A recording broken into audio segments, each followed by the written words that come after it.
Hello students. तो बेटा हम अब जो आपको हमने लास्ट टॉपिक पढ़ाया था वो ये बताया था, कोई भी सैटेलाइट अगर हम लॉन्च कर रहे हैं वो अर्थ की सरफेस से कितनी हाइट पर होगा, कितने टाइम वो लगाएगा रिवॉल्व करने में। तो ये सब हमने उसे बताया था और उसकी कितनी एनर्जी होगी ये सब बताया था। उसके बाद अब जो आपका टॉपिक आता है वो ये आता है कि जियो stationery satellites and polar satellites क्या होते हैं। जियो स्टेशनरी मतलब वो होते हैं, ये जो वर्ड आ रहा है स्टेशनरी मतलब रेस्ट पे लगे, फिक्स, मतलब जो मोशन में ना हो, जो ऐसा अपेयर हो, उस सैटेलाइट को हम क्या बोलते हैं, जियो स्टेशनरी सैटेलाइट है। अगर कोई भी सैटेलाइट है वो अर्थ के इक्वेटोरियल प्लेन में रिवॉल्व कर रहा है, ठीक है, इक्वेटोरियल प्लेन में रिवॉल्व करे और उसका रिवोल्यूशन का जो टाइम है 24 आवर्स ही हो, कितना हो, 24 आवर्स ही हो, तो वो जिस जगह से वो लॉन्च करा जाएगा वो उसी पर ही रहेगा हमेशा। मान लो उसे दिल्ली की लोकेशन से कराया गया है लॉन्च, तो वो दिल्ली की ही लोकेशन पे बना रहेगा हमेशा, मान लो इन्फॉर्मेशन हमें दिल्ली की ही देगा हमेशा। तो ये देखो इस तरीके से होता है, जैसे मान लो ये पोर्शन दिल्ली का है, अर्थ पे है, और सैटेलाइट को हमने लॉन्च करा यहाँ पर। अब अर्थ भी उसी वेलोसिटी से रिवॉल्व कर रही है, अर्थ अपनी अर्थ की वेलोसिटी फिक्स है, ठीक है, अर्थ की वेलोसिटी क्या फिक्स है। तो अब ये जो प्लान है, ये जो सैटेलाइट है वो भी इसी वेलोसिटी रिवॉल्व कर रहा है, तो इसके साथ साथ चलेगा ये, है ना। देखो जैसे अर्थ यहाँ पर है, इसका ये पोर्शन दिल्ली का, यहाँ पर सैटेलाइट है, अब दोनों की स्पीड एक जैसी है। तो सैटेलाइट और अर्थ की स्पीड जैसी, तो अर्थ का जो हिस्सा यहाँ पर से यहाँ पर आया है उतने में सैटेलाइट भी यहाँ पर आ गया, तो ये दोनों कैसे रहता है, हमेशा एक दूसरे के सामने, ठीक है। तो ये किसकी पहचान है बेटा, जियो स्टेशनरी सैटेलाइट्स की। तो जियो स्टेशनरी सैटेलाइट्स का टाइम पीरियड हमारा फिक्स होगा 24 आवर्स, ये तो बात पक्की हो गई, ठीक है। कितना टाइम पीरियड होना चाहिए इनका, 24 आवर्स होना चाहिए है। उनकी स्पीड इस तरीके से रखी जाएगी कि वो एक रिवॉल्यूशन कितने में पूरा करें,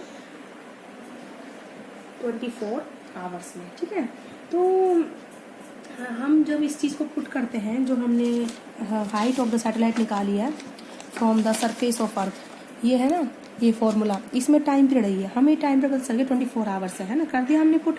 तो ये डिस्टेंस कितना आता है अर्थ की सरफेस से जो हम निकालते हैं, 35,930 किलोमीटर के आसपास आता है, ठीक है। टाइम पीरियड तो हमने फिक्स कर दिया 24 आवर्स की, वो उनका टाइम पीरियड उतना ही होना चाहिए जितना होता है सैटेलाइट्स का, तभी तो वो उसी पर रिवॉल्व करेगा, उसी पॉइंट की लोकेशन देगा पर्टिकुलर। तो उसका जो है ये तो हो गया फिक्स एक्स, तो टाइम पीरियड 24 आवर्स है, फिक्स हमारा एक्स निकल के आता है 35,930 किलोमीटर, ठीक है बेटा। इसको करके दिखाती हूँ मैं, देखो एक्स निकाल लीजिए। पहले तो आप कंडीशन लिखिए, सैटेलाइट जो होता है इस जियो स्टेशनरी, उनकी क्या कंडीशन होती है। मतलब कोई भी सैटेलाइट अगर हमें स्टेशनरी अपेयर कराना है, तो for a satellite to be appear stationary it revolve around the earth, वो अर्थ के अराउंड रिवॉल्व करना चाहिए from west to east, from west to east, ठीक है, वेस्ट टू ईस्ट करेगा इन इट्स ऑर्बिट, तो उसका ऑर्बिट होना चाहिए इन ए ऑर्बिट, ठीक है, coplanar with, in orbit coplanar with equatorial plane, coplanar होना चाहिए इक्वेटोरियल प्लेन में, at a height of about, कितनी हाइट पर, 36,000 किलोमीटर, ठीक है, 36,000 kilometre above the surface of earth. क्योंकि हमारी मजबूरी है, अगर किसी सैटेलाइट को हमें स्टेशनरी अपेयर कराना है तो उसका टाइम पीरियड अर्थ के टाइम पीरियड के इक्वल होना चाहिए, ठीक है, उसकी स्पीड अर्थ की स्पीड सेम होनी चाहिए रोटेट करने की, ठीक है। तो इस तरह के ऑर्बिट को हम क्या बोलते हैं, such an orbit is called, ठीक है, सिंक्रोनस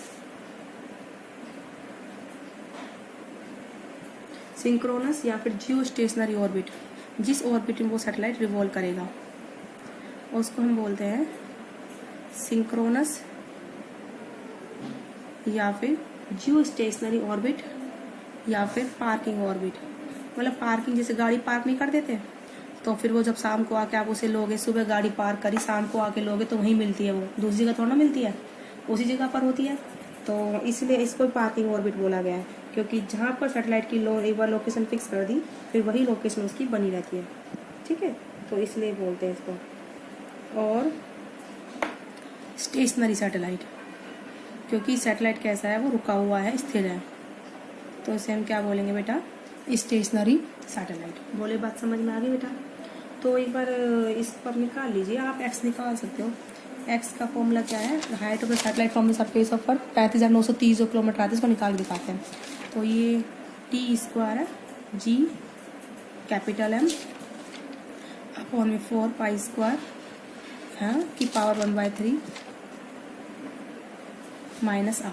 अब इसमें आप पुट कर लीजिए, टाइम पीरियड कितना है 24 आवर्स, आवर्स को मिनट में आवर्स ही कर लीजिए चाहे, ठीक है। तो आवर्स को मिनट में, मिनट को सेकंड में, ठीक है। आप ये सब क्या करोगे, इसको 1 minute. Height of the satellite कितना आ रहा है, टी स्क्वायर, एक second, height of the satellite का फॉर्मूला है टी स्क्वायर आर स्क्वायर जी। एक सेकेंड, ये कौन सा फॉर्मूला है फिर हमारा, एक second, height of the satellite का फॉर्मूला है T square R square g, yes yes yes, okay okay, ठीक है। तो जब आप इन वैल्यूज को पुट करोगे हैं, तो टाइम सॉरी टी को आप क्या पुट करोगे 24 आवर्स, है ना। टाइम को क्या पुट करोगे बेटा आप 24 आवर्स पुट करोगे। एंड ग्रेविटेशनल कांस्टेंट की वैल्यू 8.67 × 10⁻11 एंड ये सब पुट करोगे। एंड रेडियस को पुट करोगे 6400 किलोमीटर। तो इनको पुट करोगे तो एक्स हमारा कितना आएगा नियरली, ठीक है। तो एक्स जो हमारा नियरली आएगा बेटा, वो आएगा हमारा 35,000 जो मैं बोल रही थी 930 किलोमीटर, ठीक है। 35,930 किलोमीटर। तो ये हाइट होती है सैटेलाइट्स की रिवॉल्व करने की फ्रॉम द सरफेस ऑफ अर्थ। किसकी होती है बेटा, ये जियो स्टेशनरी सैटेलाइट की, ठीक है। तो अब लिखते हैं हम कंडीशंस, ठीक है, for satellite to appear stationary. For satellite to appear stationary, ठीक है। नंबर फर्स्ट कंडीशन, ओके बेटा स्टार्ट करते हैं। It should revolve,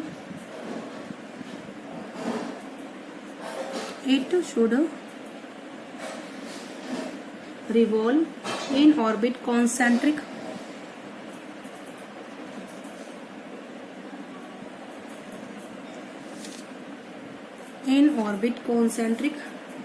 and coplanar with the equatorial plane, ठीक है।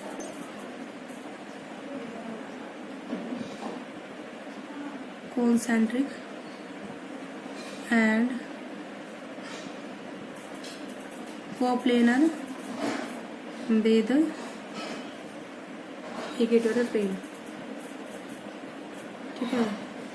तो इसका प्लेन कैसा होना चाहिए, एक तो अर्थ का जो सेंटर उसके साथ होना चाहिए, उसका सेंटर भी, और ऑर्बिट जो है उसका कौन से प्लेन होना चाहिए, जो हमारा अर्थ का इक्वेटोरियल प्लेन है, ठीक है।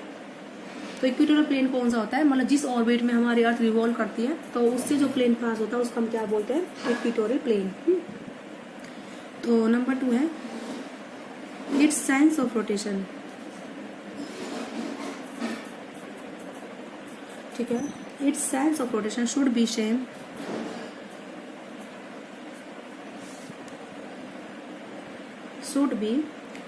as that of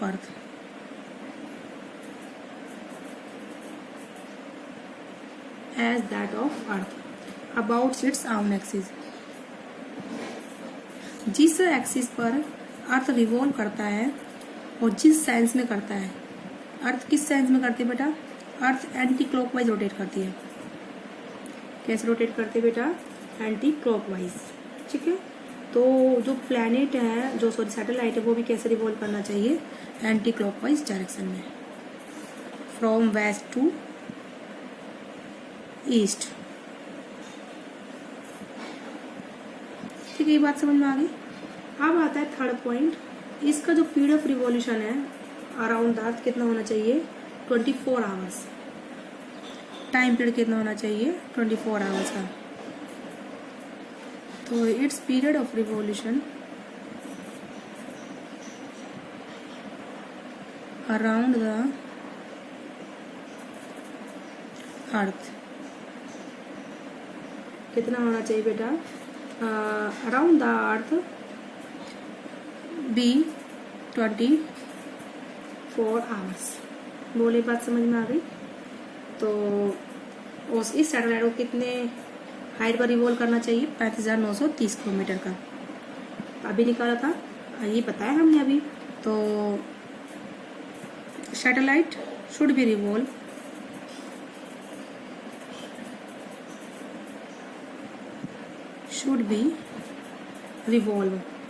ठीक है, eight a height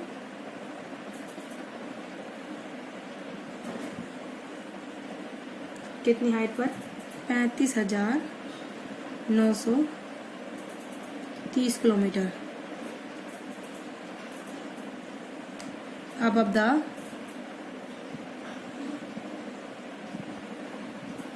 surface of earth.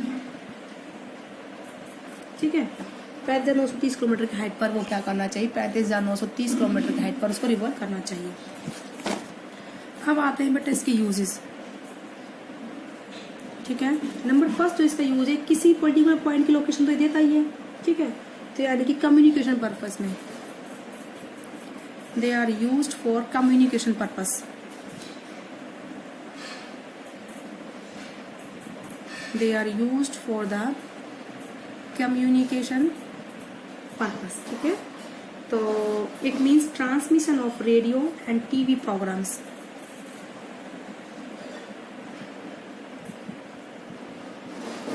Transmission of radio and TV programs, उसके लिए इसका यूज होना चाहिए। ठीक है, और नंबर 2 है for weather forecasting, used for weather forecasting मतलब मौसम का अनुमान लगाने के लिए। तो वेदर फोर मैंने ये स्पेलिंग कर दिया, जस्ट मिनट। तो इसका जो यूज होना चाहिए वेदर फोरकास्टिंग, मौसम के संभावना में। ठीक है,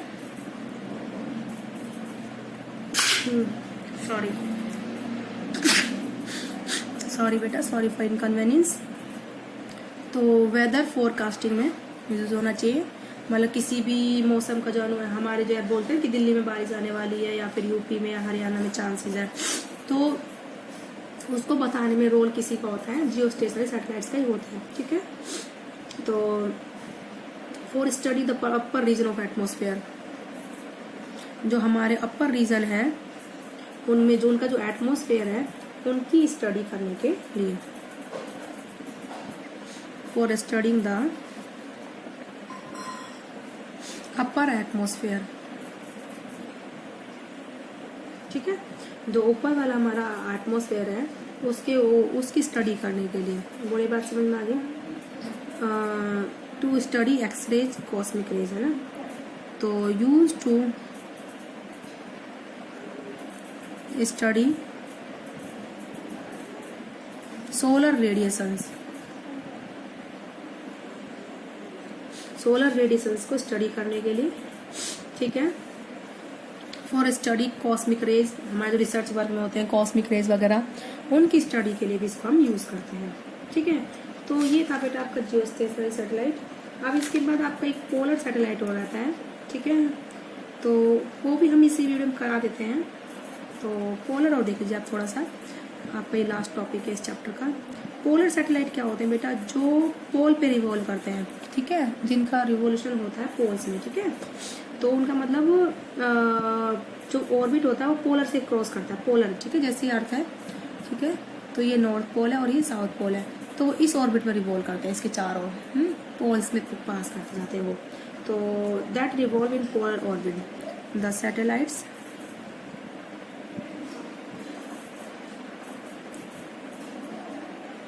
that revolve in polar orbit is called polar satellite। ठीक है, ये तो पोलर सैटेलाइट हो गए। अब इनका भी क्या है, ये जो है कहाँ से पास होते हैं, these satellites passes from north and south pole of earth. Of course पास होने चाहिए. Passes from north and south pole of earth. ठीक है, उनसे पास होने चाहिए. अब इनके यूजेस क्या हैं, क्योंकि ये जैसे अर्थ का नॉर्थ है साउथ है, तो इसके अबाउट रिवॉल्व करेगा सैटेलाइट. ऐसे नॉर्थ से पास होके जाएगा, फिर साउथ से, नॉर्थ से साउथ से, इस तरीके से. तो they are used to record the land and sea temperature. To record the land and sea temperature. ठीक है, उसको रिकॉर्ड करने में इसका यूज होता है. And to monitor the green house effect. Used to monitor the green house effect. मतलब जो ग्रीन हाउस इफेक्ट कितना बढ़ रहा है, कितना घट रहा है, किस रीजन में कितना बढ़ रहा है, उसको मॉनिटर करने में. ठीक है, तो ये जो सबसे पहले जो ओजोन लेयर में छेद बताया था, होल, वो ब्रिटिश पोलर सैटेलाइट था, उसने बताया था इसके बारे में. ठीक है, इनका जो यूज करते हैं for military purpose, military purpose में भी यूज होता है इनका. ठीक है, और जैसे मिलिट्री पर्पस इस तरीके से, कौन सा शिप है, जो कोई व्हीकल है, तो हमारे जो एरिया में आ रहा है या फिर किस डायरेक्शन में जा रहा है, उनको जो है उनकी जो लोकेशन वगैरह उसको देखने में यूज होता है. ठीक है, और जो एरिया ऐसे होते हैं जहाँ पर हमें जाना बहुत मुश्किल होता है, तो रिमोट एरियाज बोलते हैं उनको, जिन पर हम नहीं जा सकते, तो वहाँ पे क्या हो रहा है, क्या नहीं हो रहा है, इन चीज़ों के बारे में. तो they are use for remote sensing areas. ठीक है, जिन इलाकों में जाना क्या होता है, मुश्किल होता है. तो इसी के साथ बेटा आपका ये चैप्टर ओवर होता है. पोलर सैटेलाइट हमने पढ़ा है, जियो स्टेशनरी सैटेलाइट हमने पढ़ा है, तो ये आपका चैप्टर फिनिश होता है, चैप्टर नंबर 8. अब हम आपको जो स्टार्ट कराएंगे चैप्टर नंबर 9 कराएंगे नेक्स्ट वीडियो में. तो आज की वीडियो में बेटा इतना ही. ओके बेटा.